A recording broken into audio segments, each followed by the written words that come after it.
पूर्व प्रधानमंत्री इमरान खान की मौत की अफवाहों और देश में अशांति फैलाने के डर के बीच अब पाकिस्तान सरकार ने रावलपिंडी में कर्फ्यू लगा दिया है। इसके तहत 1 से 3 दिसंबर तक कोई भी सार्वजनिक सभा, रैली, जुलूस, धरना प्रदर्शन करने या फिर 5 से ज़्यादा लोगों के इकट्ठा होने को पूरी तरह से बैन कर दिया गया है।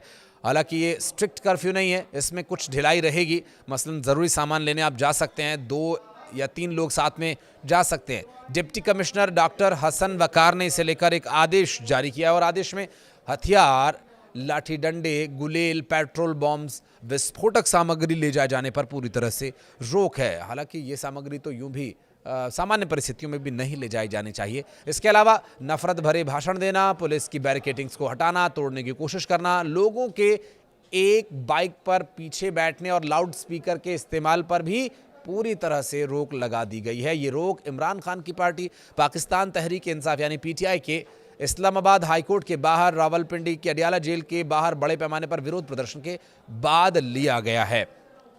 विवाद इस बात को लेकर है कि इमरान खान जीवित हैं तो उन्हें मिलने क्यों नहीं दिया जा रहा परिवार के लोगों से, क्योंकि इमरान खान के बेटे ने अब सबूत मांगा है अपने पिता के जीवित होने का और इमरान खान की बहनों के द्वारा भी मोर्चा खोल दिया गया है पाकिस्तान की सरकार और यहाँ के हुक्मरान और सेना के खिलाफ भी, क्योंकि ये जो सिचुएशन है अब पाकिस्तान सरकार को कंट्रोल करना काफ़ी मुश्किल हो गई है। आदेश ये दिया गया कि जिला खुफिया समिति ने रिपोर्ट दी है, कुछ संगठन और तत्व बड़े पैमाने पर लोगों को इकट्ठा करके कानून को हाथ में ले सकते हैं, तोड़ सकते हैं, व्यवस्था बिगाड़ने की फिराक में हैं और ये लोग संवेदनशील ठिकानों, सरकारी इमारतों और चुनिंदा जगहों पर हमला कर सकते हैं। इसलिए जनता की सुरक्षा और शांति बनाए रखने के लिए ये पाबंदियां लगाई जा रही हैं। दरअसल पीटीआई नेता असद कायसर ने कहा कि संसद के दोनों सदनों से विपक्षी सांसद इस्लामाबाद हाईकोर्ट के बाहर प्रदर्शन करेंगे और फिर धरना अदियाला जेल बाहर ले जाएंगे, जहां प्रदर्शन करने का फैसला इसलिए लिया गया क्योंकि कोर्ट अपने आदेश को लागू करने में नाकाम रही और जेल प्रशासन ने भी कोर्ट के आदेशों का पालन नहीं किया। और हालांकि पिछले हफ्ते खैबर पख्तूनख्वा के मुख्यमंत्री ने जेल के बाहर धरना दिया था जब उन्हें 8वीं बार इमरान खान से मिलने से रोका गया था और इसी तरह से इमरान खान के परिवार के लोगों को कई हफ्तों से उनसे मिलने नहीं दिया जा रहा है। इससे पहले पाकिस्तान के न्याय राज्य मंत्री अकील मलिक ने सोमवार को कहा कि पख्तूनख्वा में सुरक्षा और प्रशासन की हालत बहुत ख़राब हो चुकी है। पाकिस्तान सरकार खैबर पख्तूनख्वा में राष्ट्रपति शासन लगाने के लिए विचार कर रही है और वहाँ की एक न्यूज़ कंपनी जियो न्यूज़ के मुताबिक मलिक ने कहा कि खैबर पख्तूनख्वा के मुख्यमंत्री सोहेल अफरीदी वहाँ की स्थिति को सुधारने में बुरी तरह से फेल रहे हैं।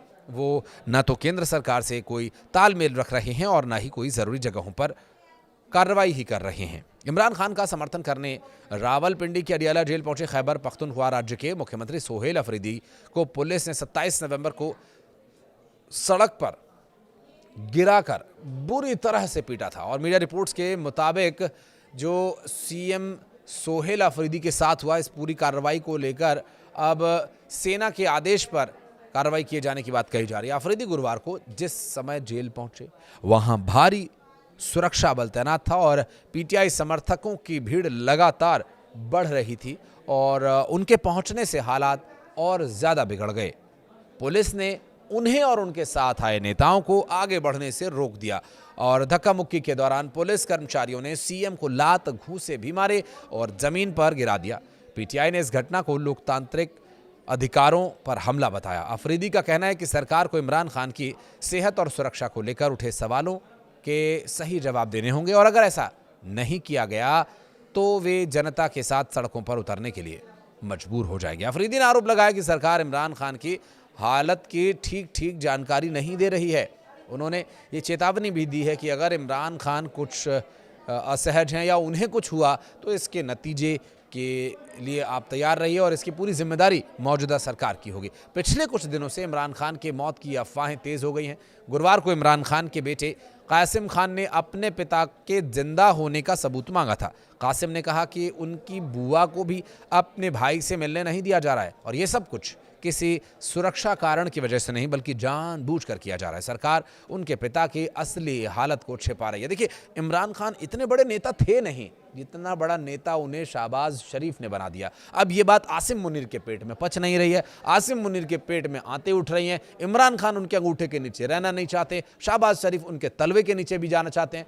तो ये जो स्थिति है, जो शहबाज नाम का एक रिमोट कंट्रोल आसिम मुनीर का पाकिस्तान की कुर्सी पर बैठा हुआ है, अब वो रिमोट शासन इमरान खान नहीं चलने देना चाहते थे। इसलिए ये सब साजिशें, भ्रष्टाचार के आरोप और तमाम तरह की बातें कह करके इमरान खान को जेल के भीतर ठूस दिया गया। और इमरान खान चूंकि भारत में बहुत लंबे समय तक खेलते भी रहे हैं, तो वो भारत के प्रति एक उनका जो मनोभाव है वो कुछ अलग तरह का है। बतौर पाकिस्तानी वो जैसा भी हो, लेकिन एक इंसान के तौर पर वो व्यक्ति भारत और पाकिस्तान के बीच जो हुक्मरान अब तक के नहीं कर पाए, वो करने का मादा उस व्यक्ति में था। अब वो करे या ना करे ये उसके ऊपर निर्भर करता है, लेकिन अब पता नहीं कर भी पाएगा कि नहीं कर पाएगा, वो जीवित है भी कि नहीं, ये तो बहरहाल कुछ समय बाद स्पष्ट हो ही जाएगा।